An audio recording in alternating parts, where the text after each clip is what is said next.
So he delivered khutbahs over there. So now he's going to help us out, inshallah. So we'll discuss some of the current issues, inshallah. And we may. And especially some experiences. So just a general question, how old is everyone here? Just a general age range. Oh.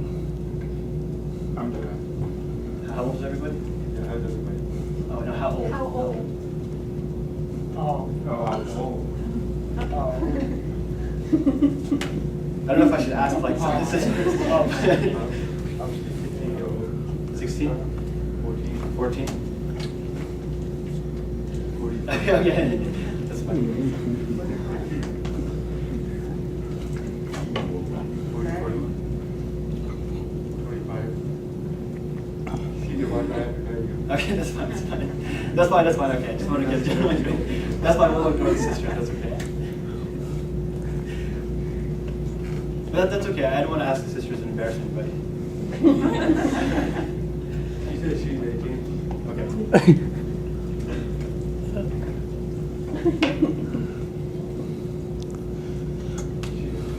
That's fine, okay, that's okay. I'll stop there. I want to get a general age range. So, Brother Tanweer Khan, he asked his father, he asked me to give a talk about some youth-related issues. So that's why I was asking, how old is everybody? So I wanted to tell you guys some of my experiences and one of the good things about being with good company. That's very, very important. That's something that unfortunately is not seen nowadays, and a lot of people, they don't take it very seriously. That's being with good company. So I'm going to start with a story that will really, it's kind of a shocking story. It'll get your attention, but it's something that it really will, inshallah, sink the point in. And the story is this: when I was a freshman in college, I went to VCU for 2 years. And at VCU, I remember very, very well that there was the roommates that I lived with, the people that I lived with, and then there was the MSA community, the Muslim community. So being in the MSA, or being in the university community, there was a lot of fitan, a lot of problems that were taking place. And one of the things that took place, and I'll never forget this, is that even though they were very nice people and they were very appealing and they were very, they had, it seemed fun to be around them. One of the problems was that there was a lot of fitna that took place amongst them. And they did a lot of open sins, and they would try to make you do those sins as well. Even though they were nice people outwardly, they would still try to get you to be in those sins. And even just being around them in their company was enough to make you fall into a lot of those sins. And so I want to give you guys a story. And this is a story I only usually tell to my Saturday school class when it's only the brothers. But inshallah, I'll be saying it today.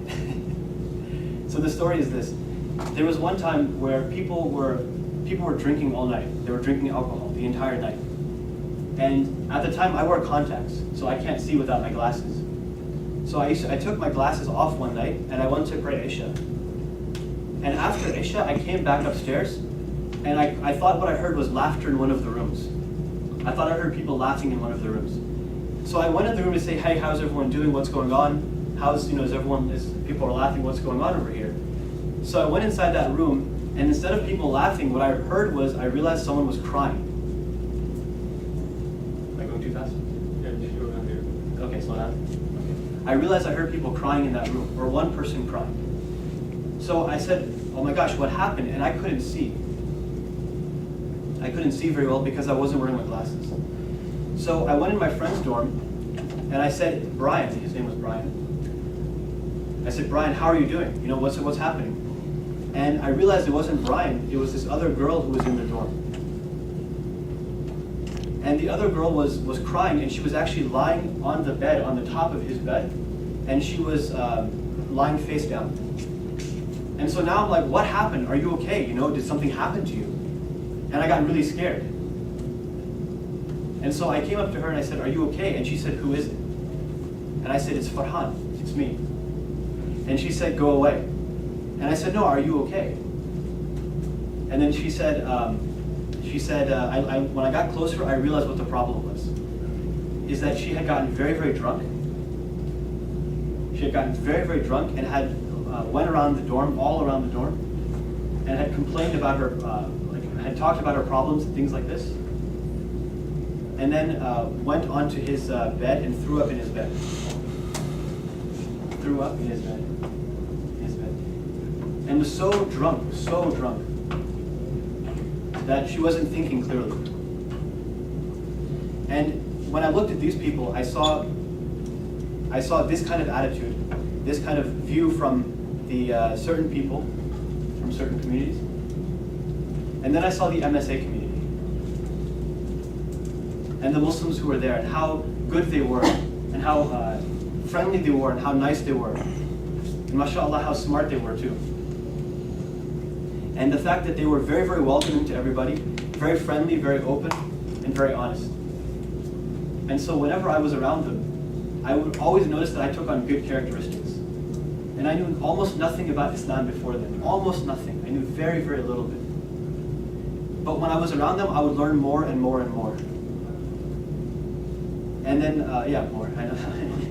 So I learned more. And then, so mashallah, the community was very good. There's a hadith from the Prophet sallallahu alaihi wasallam. There's a hadith from the Prophet sallallahu alaihi wasallam where he says that, what would you think of a man who goes to a blacksmith? A blacksmith?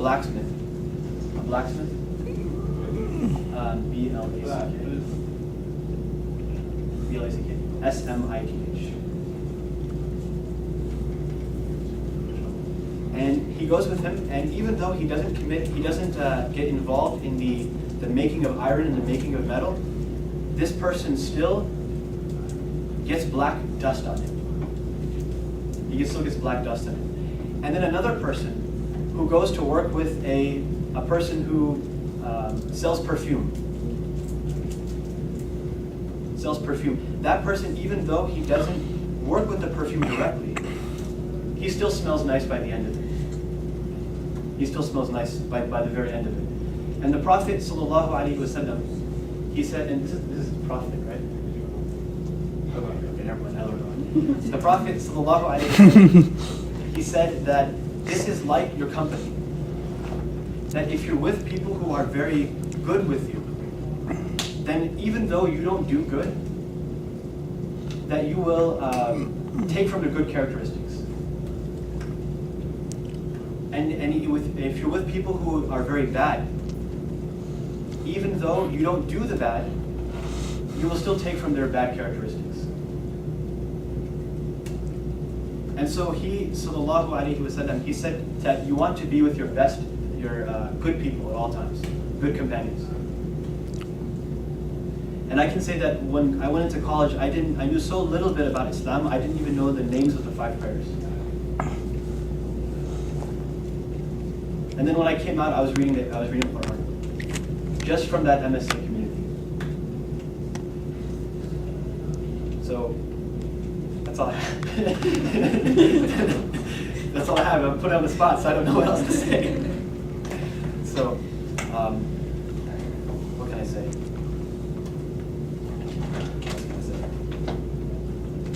So, what was Shah talking about last time? Yeah, of course. From your story, they're trying to tell us that which group we should be going with and which group we should not be going with when we go to college. Yeah, exactly. Like joining with the good group instead of them. Exactly. Yeah, exactly. And you had a comment. Some students color races and different like some not just religious, like someone who has to go to white people, Asian people. Is that a comment or is that a question?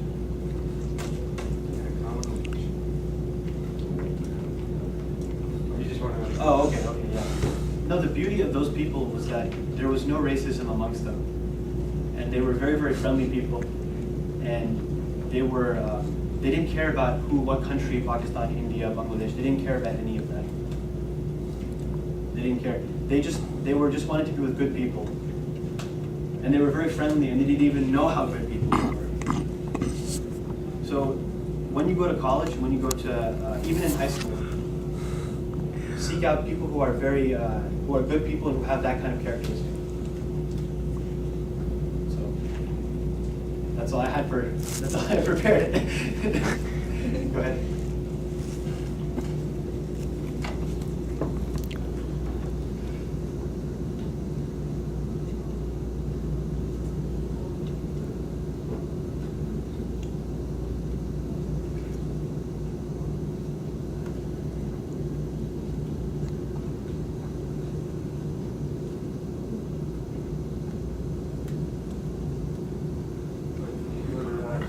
I feel that if the person is doing wrong thing, should I come up to her and ask, okay, so teacher, or should I just go ahead and show them what to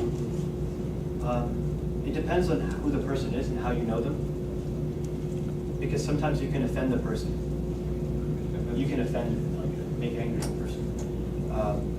If you start to say things about them that you're not in a position to talk to them in that way, and they don't know you very well, you can make the person angry. What's best is to try to be a good person around them, but not get involved in the things that they do. And invite them to places and gatherings that are good gatherings, like this one. And that way you're not making them feel embarrassed or ashamed for their mistakes. But at the same time you're not,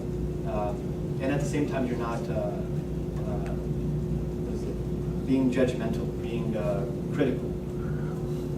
Because sometimes people are doing some mistakes and they feel ashamed of it. And they want to hide those mistakes. And if inshallah, that sometimes is a barrier to make them a better person. So instead, bring them to your gatherings and invite them over and be very friendly with them.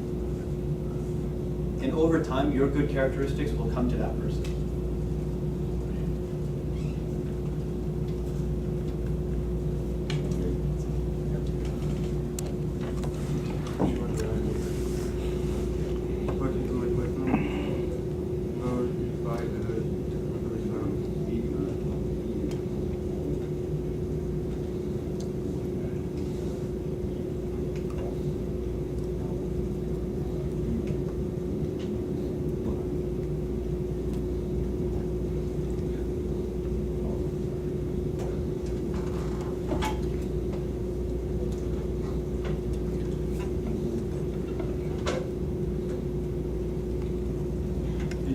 Another problem is that you know how people join with the group gathering and they do good deeds, but when they're not with them, they do all the bad deeds. That's another issue.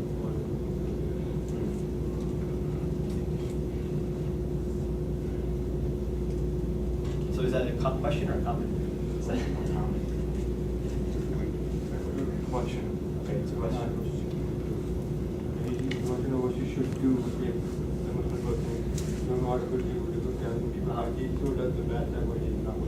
Does the person want to do good, or does the person recognize that they're doing wrong? Or?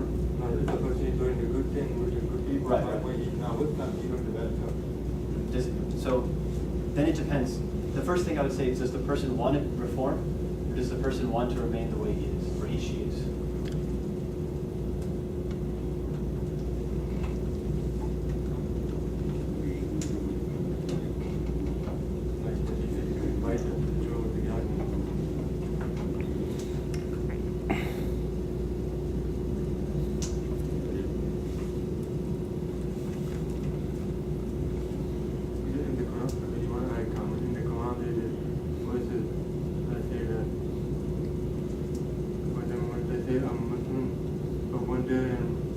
Like they act differently. Yeah. So then more is ever what you're trying to explain.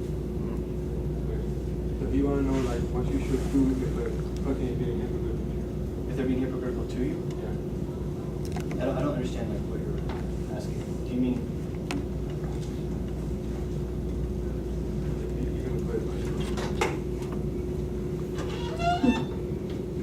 I'm that of that. So what he meant by saying that some people are not involving with discussion with the Muslim people looking at that they are good. But when they are out of a discussion, they do all the bad deeds and not following what the Islam told them to do. So he told the people that that's what I'm not going to do, but when they're in the private life, they still do the bad stuff. So he's really that is illumination. So he's saying that when people are with good people, they They do the good stuff. They do the good. Front of them, but when they're not Muslim, they're private life, then they do the bad stuff. Then that person's someone who's in between two states. He's in between, he's almost like a struggle within himself. And in that situation, the best thing to do is, if the person wants to reform, then he has to take the first step. The Prophet ﷺ said, you're upon the religion of your friend. Al-mar'u ala dini akhihi. That a person is upon the religion of his friends. So if the person wants to change, then the person has to be conscious in removing himself from those negative influences. There's some people who are so strong that they can even go to people who are completely different than them. And they can still remain 100% Muslim, like the prophets. Because they would go into gatherings they literally buried daughters alive, and they killed people, and they oppressed slaves. But not everyone is like that. The average person needs to remove him or herself from those people. Shaitan, what he does is he goes after the lone wolf, or the lone sheep, excuse me, the lone sheep. Yeah, the sheep that's alone.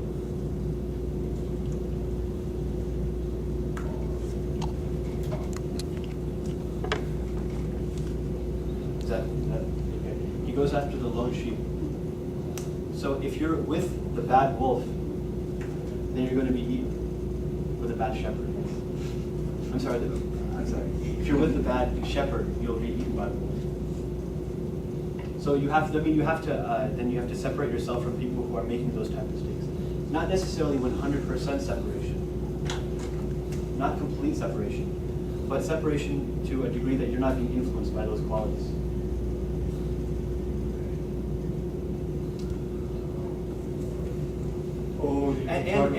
And pull them in, yeah. That you can do that as well. That you have to do if you have a very strong character, and if you have the ability to influence people. But what you don't want to do is you don't want to influence people who will get very offended. You want to do it in a way that you know the person well, and you're not coming to, you're not making the person angry at you and offended at you. Because sometimes people can say, this person is just criticizing me or judging me. So one of the things you should always do is, even if you see people who are doing some wrong, the first thing you should do is you should always focus on establishing prayer. That's the first thing before anything else. Don't always criticize, you should also do the good stuff. Like prayer, like zakah, like fasting, things like this. The Quran, it actually has more commandments for good than it has prohibitions of evil. The prohibitions of evil is like 15, 10 maybe. It's very small. And the Quran says to do many good things. So invite people to good before you prohibit them from evil.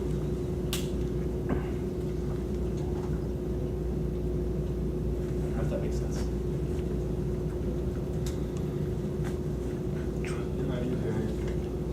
Oh, sorry. You want to make sure that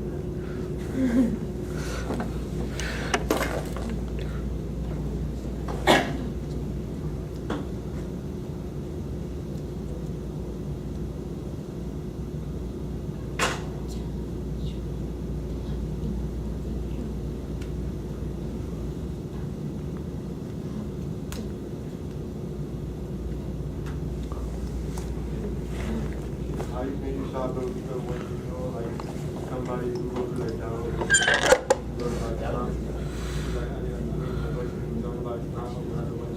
or if the people in the masjid know that person that's not outside would be wrong or not, and they start gossiping about it, how can you stop that? If these are masjid goers, like regular Muslimin, people who go to the masjid, it is actually a sin. It is sinful to actually talk about the faults of others, to talk about people's mistakes. That itself is a problem. So in that situation, you tell those people that you are actually making a mistake by criticizing other people and speaking about their faults.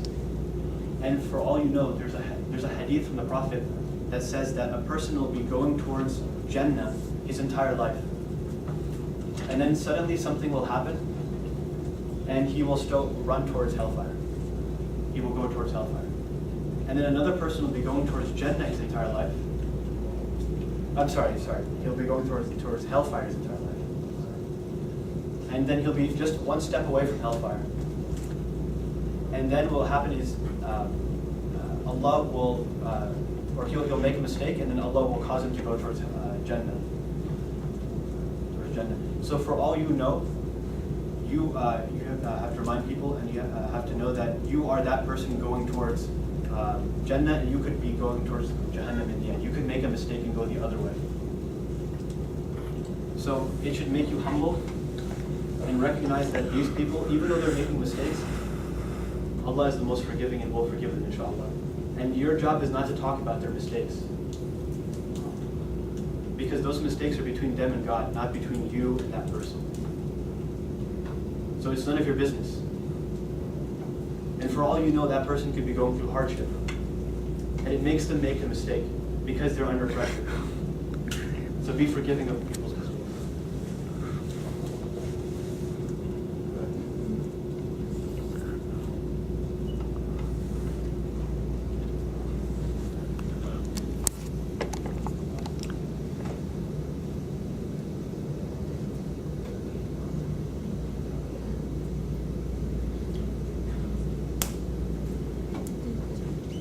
She wants to know that the person who is becoming a very good Muslim, right? Other people who know that person from the past still talk about bad about him or her. So how can you stop those people and talk about that? Can she or he become a good Muslim? I don't know how you can stop them from talking about you, but I'll tell you something that'll make you very happy. Imam al-Shafi'i, I don't know how to spell it. Yeah, S-H-A-F-I. Shafi'i. Imam al-Shafi'i one day heard that someone was speaking very bad about him. I love this story. So one day someone was speaking very bad about him, and he heard this person was speaking bad about him. And so he said to that person, he went to that person, and he knocked on the person's door. And he said, I have some fruits for you, some nice fruits. And it was very rare, hard to find these nice fruits. And he said, I wanted to give these to you as a gift, because I heard that you were speaking bad about me, and because Allah says that He will take, when you speak bad about someone, you take from their good deeds, and they take your bad deeds. And since you gave me your good deeds, I wanted to thank you. So here you go. Thank you very much. He said, thank you very much. So, I don't know how I don't know how to make them stop from doing that. I'm sorry, I can't answer that. But this should make you feel happy.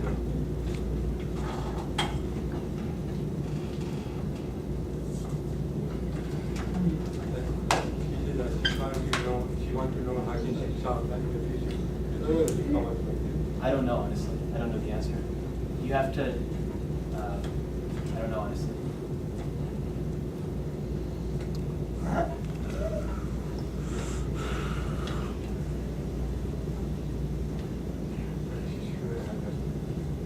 It's really sad that a lot of good people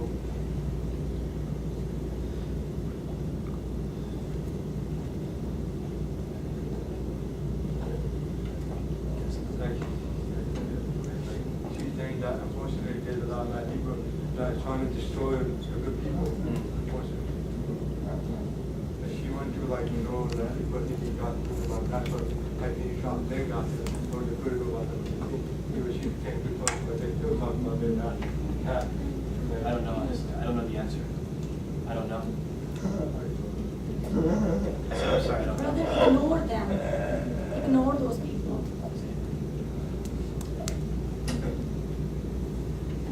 That's can you tell them that I said that when people die, we talk about that? You just ignore them. You can't make people happy. Just ignore them.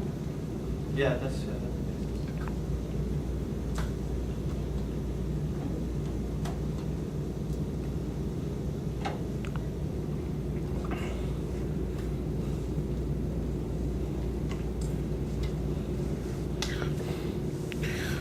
He said that is human nature that they do that kind of gossip from other people.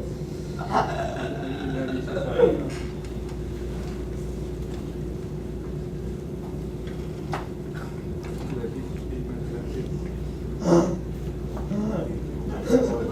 represent that. It's not like that inside to destroy the people.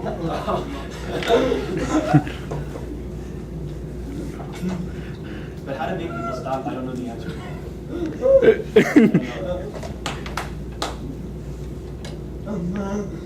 like good people, but they were like better Obama. I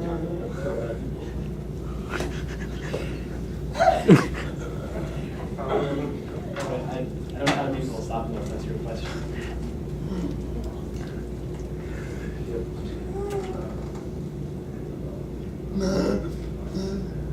Yeah, can you repeat about putting into general way and stuff?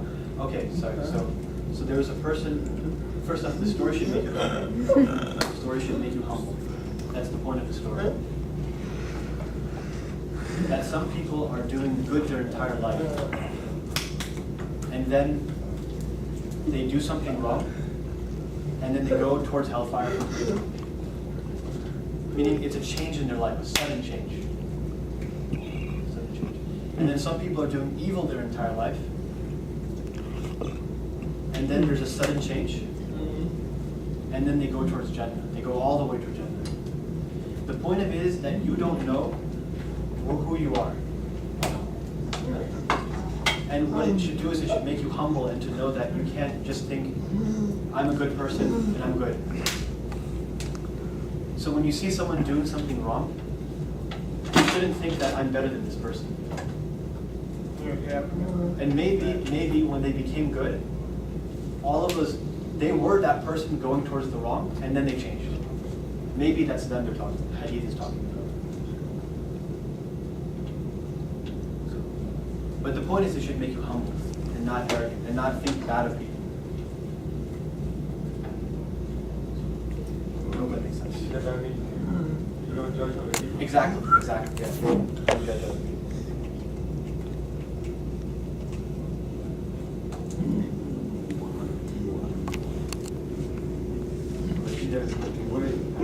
Where? I don't know.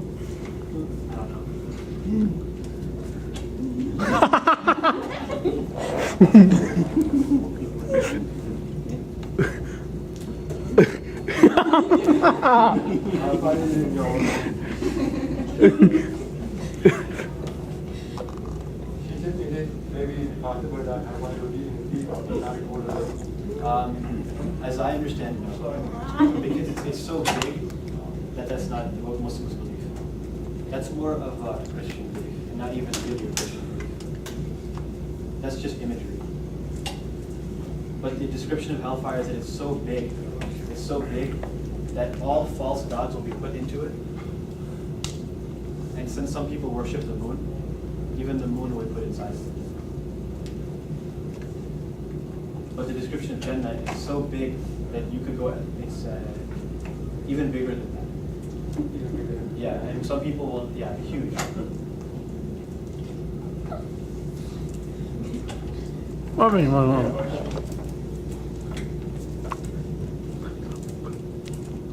He said that if a person worship the moon, that means that person will with the moon in the hellfire, no? They will be told, follow your false gods to where they go. Follow your false gods. Where you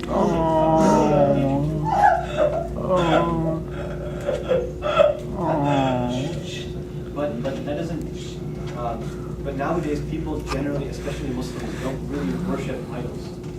They don't worship idols for the most part, and they don't worship the moon and the sun. But what do? Unfortunately, we're following ways that are not our own way, the ways of the Muslims. And so because of that, we're not worshiping other lifestyles, whether it's other the opposite gender or money. We're not worshiping like a god, but we're following them and doing everything for them. And so when it says La ilaha illallah, it doesn't only mean a God that you worship, it can also mean something you live for, you die for, you sacrifice for, and that you go to sleep thinking about. This is also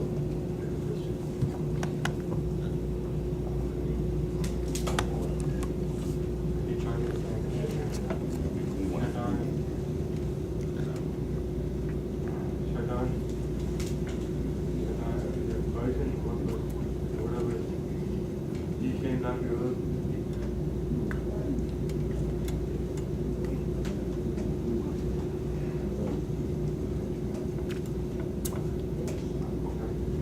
You want to know like how angel Shaitan comes out? Is it like angel Shaitan comes together to the earth, or is it separate, or is it like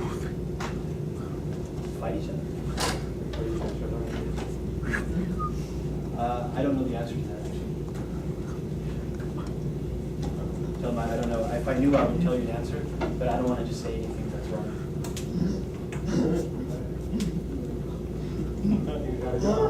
Yeah, I'm sorry. I don't know. Tell him I said sorry.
Or you mean like what kind of issue? Allah took the Shaitan. Yes, he did.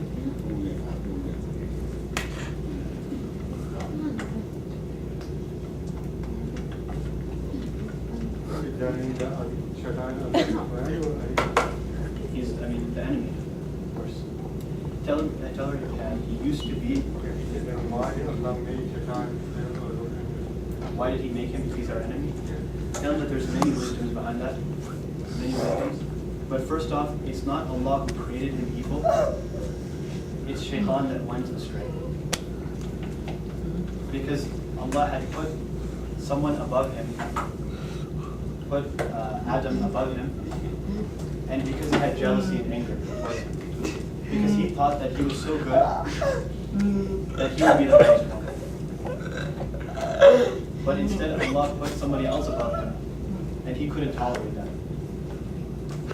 And so when we say we're Muslims, Muslims means one who submits to the will of God. Sometimes that submission can include, sometimes, not always, but sometimes it can have some pain, some difficulty. And Iblis did not want to submit to Allah's will because of the pain that he felt that this person's better than me. He felt jealous and angry about it.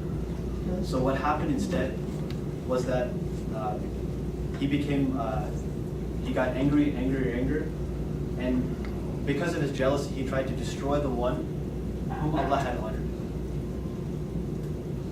And that's all of us. Why did Allah create him?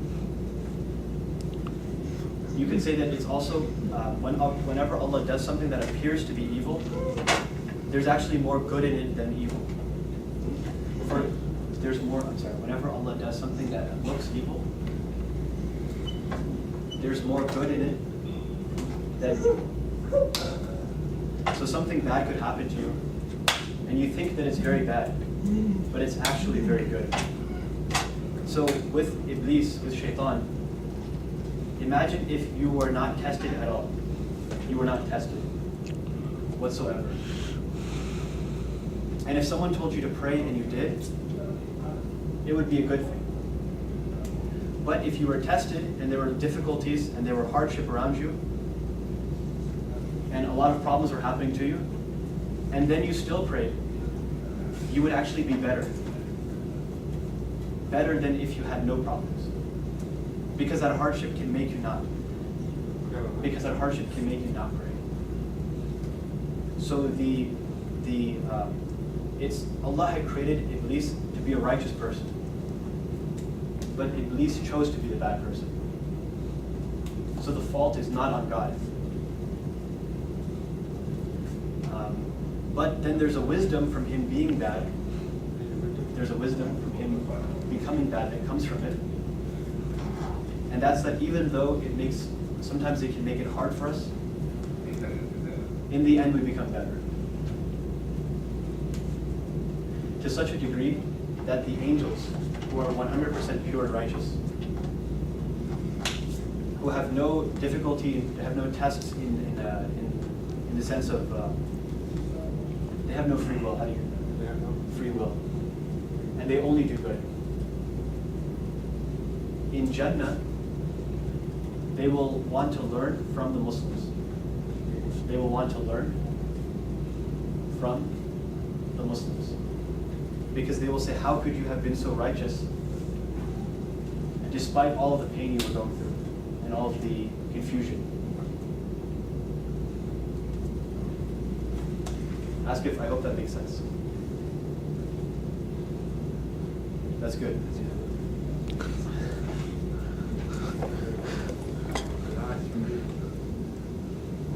There was a student that were having controversy about the God. There was a student that having controversy about the God. Zakat. So he's saying that the controversy was that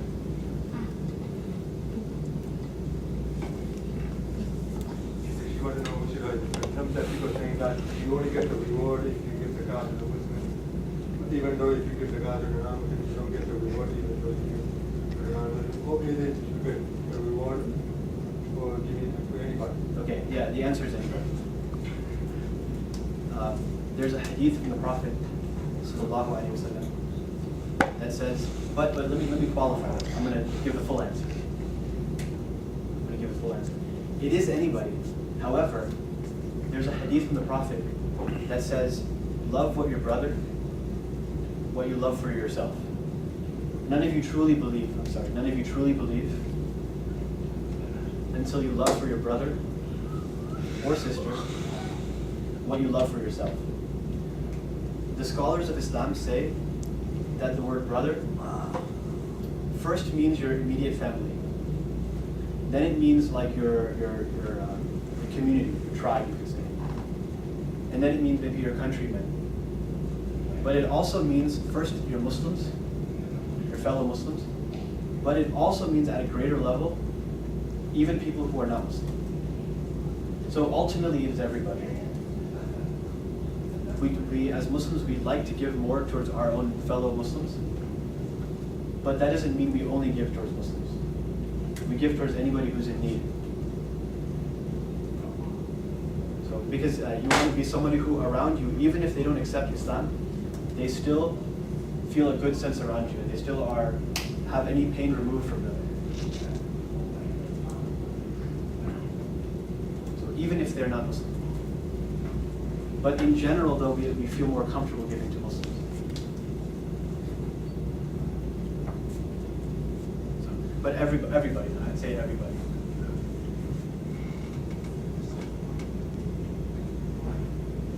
She wanted to know what's the difference between zakat and sadaqah. It's a technical answer. Can I say a technical answer? Yes, you can. Okay, let me diagram. Is there a plan? Okay, let me think here.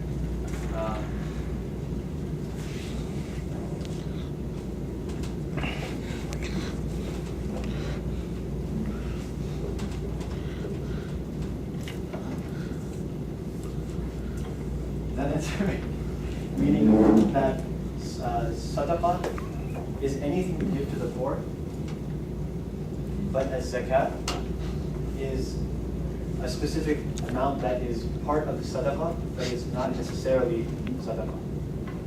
So all zakat is sadaqah,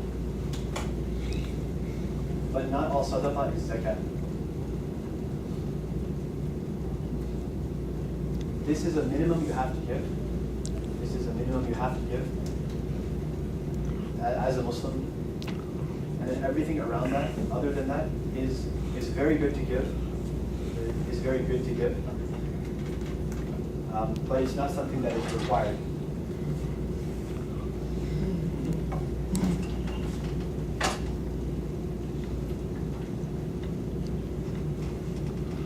Yeah,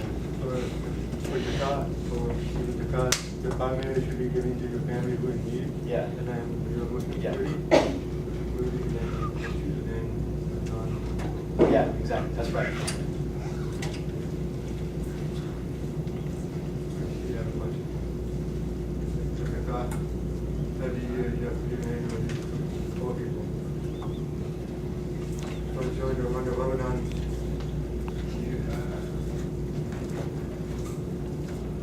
during the month of Ramadan, you sure have to give some zakat during the month of Ramadan. At the end of Ramadan, there is an amount that you're supposed to give. But I don't remember the name of it or how much it is. It's called Fitran. Let me write that down.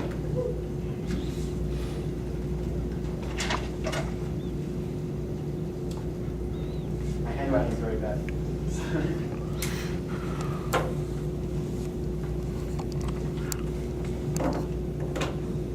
That's an additional amount that you should give that goes directly to the poor. And one of the things you want to do is, since the end of Ramadan is for all Muslims very happy, you want to make even those people who can't afford new clothes or nice food that day, nice food, or anything that makes them happy. You want to give to those people, especially their children, to make them happy on that day. How much money? Adam Center tells me, well, I don't know. I don't know the answer. But Adam Center will tell you. They tell every year.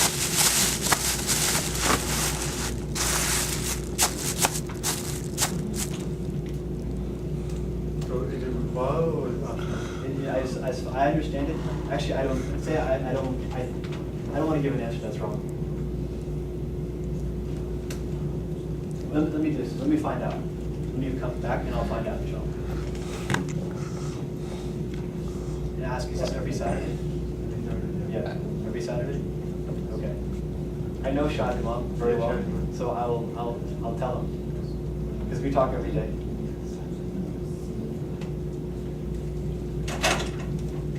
Inshallah, I'll try to find out. Say, I'm sorry, I feel bad that people are asking questions that I don't know.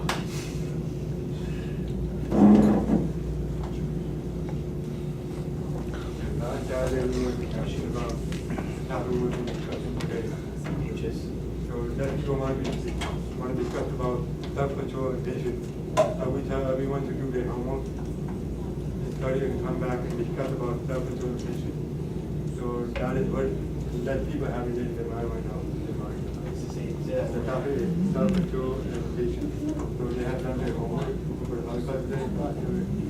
Now what do you want to have in their mind? Self-control. Okay. Tell them I gave a khutbah on this 2 weeks ago. But I'm forgetting the notes from it right now, but I'll try to say it off the top of my head.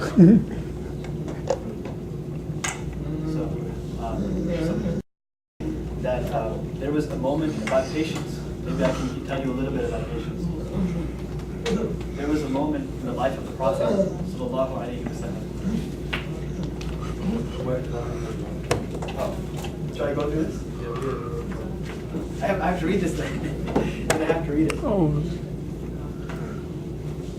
Tell him, can you tell him I would have trouble going through this because I would have to read it and then that would slow me down.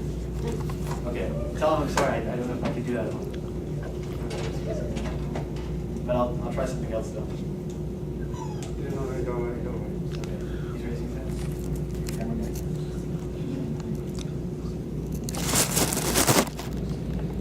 That question.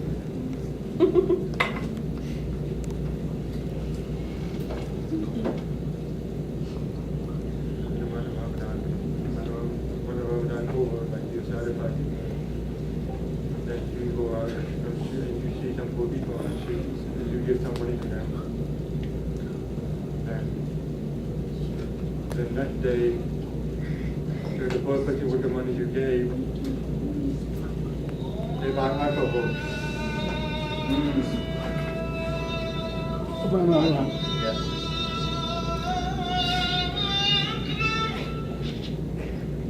So he drank. Oh, So I after thought that, this- then he felt guilty. I don't speak it.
The question is that the good Muslim person gave money to the poor person bought shahab and did alcohol and felt guilty for buying that.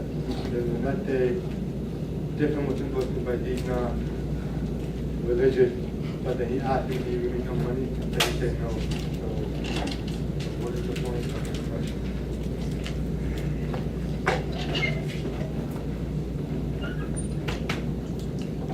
I think a question is more of an academic question related to behavior and education. Like he's trying to say like a person with a beard. He's trying to say that this is society standard. But then a person with a beard, another person with a beard looks like a Muslim, but he's not. So he's saying that a poor person, every time he sees a person with a beard who is expecting some money from him, and he thinks he has a beard, thinking that he's a good Muslim. So what's the actual question? So what the actual question? I think it's more of a basic, common observation on the question. Yeah, it is. I've seen that too. Tell him I've seen that as well. I've seen that.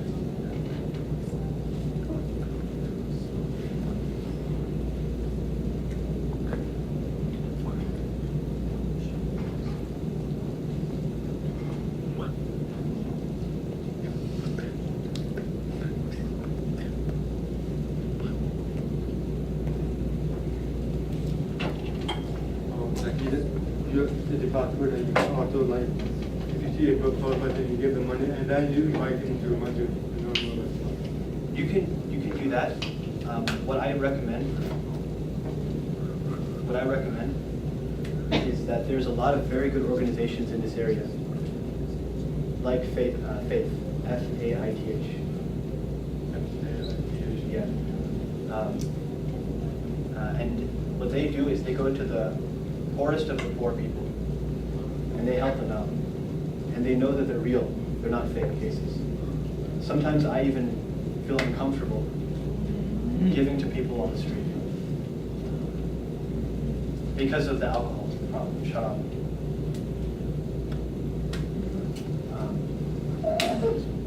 So what I would recommend is you find a good organization. And Faith definitely needs money.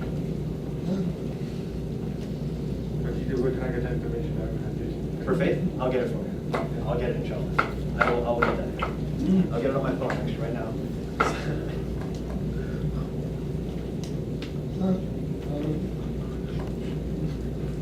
Are we going to talk about patience? Are we going to talk about patience? Do you have a question? Sure.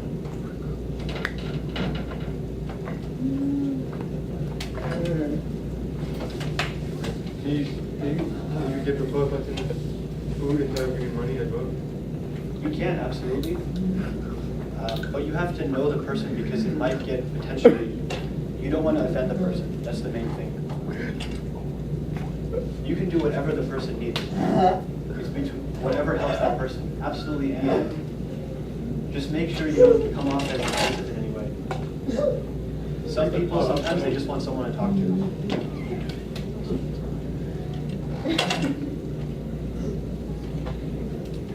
You can, absolutely.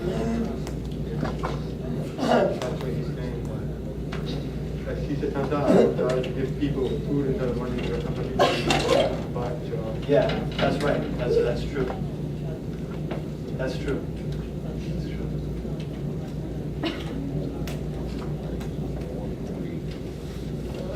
Yeah, do you have a lecture topic to discuss this today? About patience. My patience. Sure, I can do that. You can discuss about patience if you want. Okay, should I?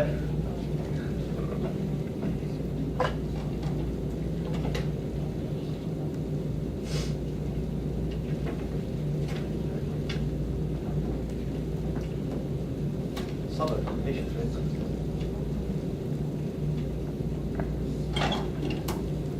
Now. Yeah, he said you can go ahead and teach about patience. Okay. He did I see how it got done. Okay, say I wouldn't be able to go through the notes very quickly because I didn't read them before, and I don't want to take too much time.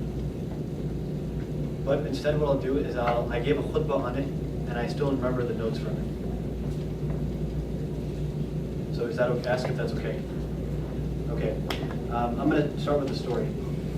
And this is the saddest point of the life of the Prophet, the saddest point. His wife, Aisha, asked, what was the saddest point in your life? And he, sallallahu alaihi wasallam, the Prophet, he said, my saddest moment in life was the following, is what I'm going to tell you. He said that he used to have a wife named Khadija, and she would be his support inside of the house. And then he had an uncle named Abu Talib who would protect him outside of the house so that nobody could insult him or harm him physically by beating him or throwing disgusting things on him. And this was Abu Talib. So his emotional support was his wife, and his physical support was his uncle. In 1 year, his wife died. And in the same year, his uncle died. The same year his uncle died. So now when he was going to outside of his house, people could do whatever they wanted to him. And then at the same time he would come home and his house would be empty. So, inshallah, we'll return here at 2:15. As you can see, the pizza is already here. Please feel free to grab a piece, inshallah, after salah. Okay, so the announcement. Allahu Akbar.